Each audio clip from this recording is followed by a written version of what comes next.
Hi, this is Tim of the 1916 Company. Welcome and thanks for logging on. If you love this watch, email me. I am still Team Mosso at thewatchbox.com. It is still in the description below. It is still your purchase and pricing email question line for buying this or any watch you see on any of our platforms. Please reach out to me directly. I am Team Mosso at thewatchbox.com for pricing. Today we are discussing a highly evolved Burgundy smoked fade dial variant of the Audemars Piguet Code 11.59 Chronograph family. So the Code 11.59 originally launched in 2019. And while the dials were expensively made, they were also monotonous in the sense that they were monotone.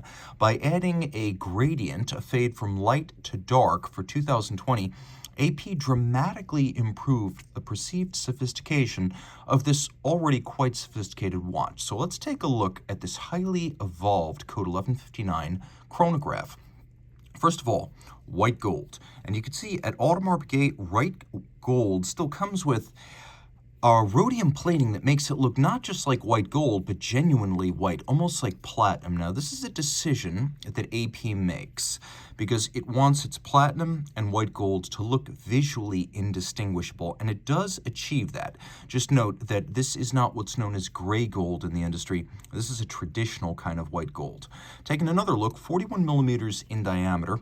The watch is not nearly as thick as you'd expect. 12.7 millimeters is 1/10 of a millimeter thinner than a Submariner, and about 4/10 of a millimeter thicker than a Daytona. Now, from lug to lug, it's a big watch, 50.1 millimeters with a 22 millimeter spacing between the lugs. So, to my eyes, this is still a very sporty take on a dress watch. It's not petite like the old Jules Audemars line. This is more of a sporty take on the dress watch. Let's consider this one an all-rounder rather than a formal timepiece. On my 16 centimeter circumference, you can see that the broad span of the case doesn't quite push out to the edge. So I think you could wear this watch on a wrist of 15 centimeters circumference or larger. Now, you don't want to get any smaller, but you can see this angle, which always exaggerates the width of the watch, still doesn't have the lugs out over the edge of my wrist. And taking a look at the cuff shot, the watch is rather sheer in profile, but it's also relatively slim in an absolute sense, so it will fit underneath the cuff. The strap is a fascinating and rarely seen medium rectangular scale alligator leather, burgundy, semi-gloss to match the dial. It features a folded edge, a little bit of bolstering or stuffing to give it volume, a monotone stitch, and on the bottom, this is something that the best brands are doing now, small round scale alligator leather to make the strap longer lasting, gator on both sides as opposed to gator on top and calfskin on the bottom. The double gator means it will last longer. Now you can also see here, we have a buckle that matches the model. See how we have that little hexagonal bolt? Of course, that's a reference to the crown and bezel bolts of the Royal Oak. You also see it in profile, fixing the strap with bars to the case flank. The buckle includes both satination and a few polished highlights. You can see the pin sits within a recess in the buckle. Excellent attention to detail. And we do have a couple of Royal Oak references here. First, of course, those hexagonal bolts in the lug profile. Now note, they hold the strap in. No spring bars here. This is a very secure and upscale way to attach a strap to a case. I wish we'd see it more often.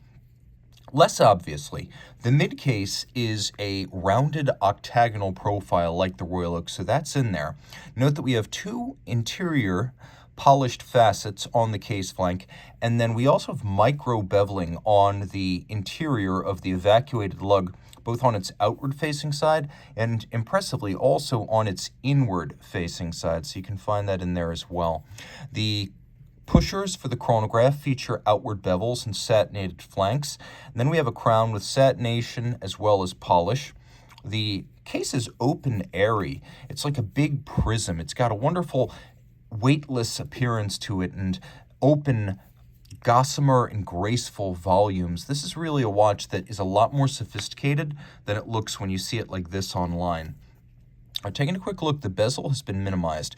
You can also see that the flow of the case means that it dips at 6 o'clock and 12 o'clock. So you see how the case actually pinches and it's angled inward and it thins out at 6 o'clock.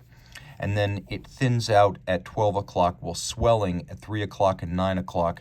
It creates a fascinating contour to the bezel, which is barely a silver halo when viewed from the front.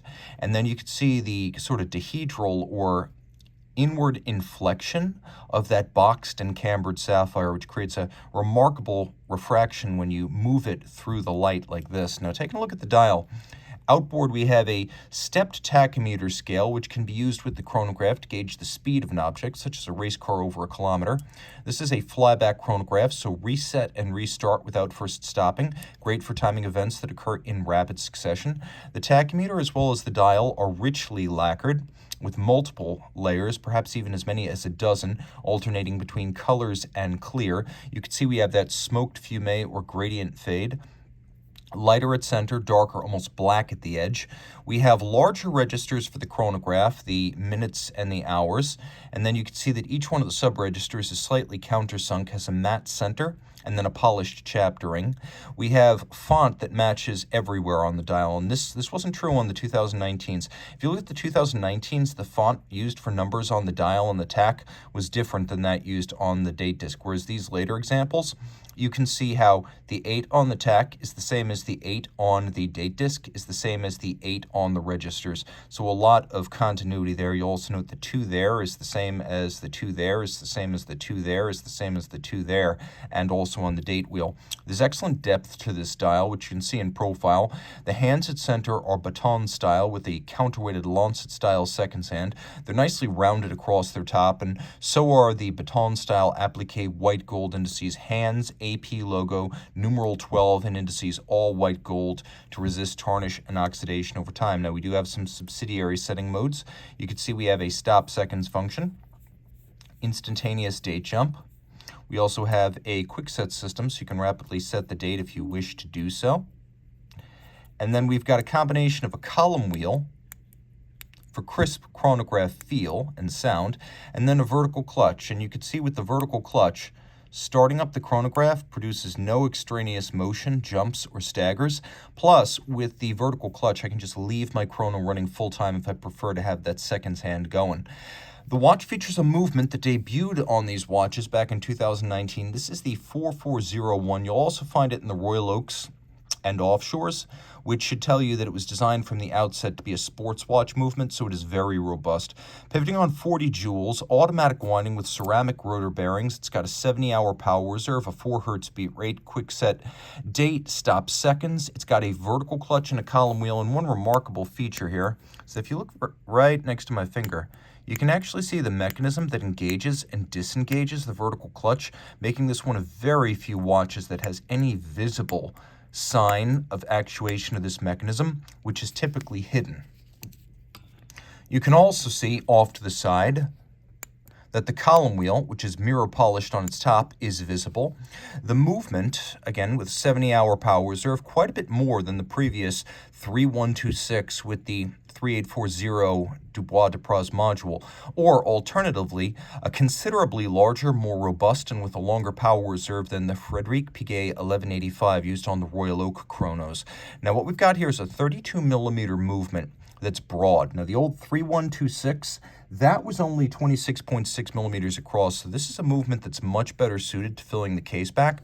It has a higher beat rate than the old chronograph calibers, which were 3 hertz. This is 4, the higher beat rate making it potentially more shock resistant and also better able to keep time to 1/8 of a second with the chronograph, no longer just 1/6 of a second.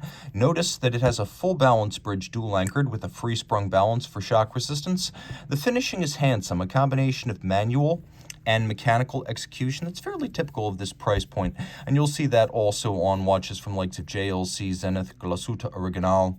It's really par for the course until you get well into the 6 figures, but still quite a good deal inside and out of hand finishing on this watch, which is 30 meters water resistant. If you love this watch, reach out to me.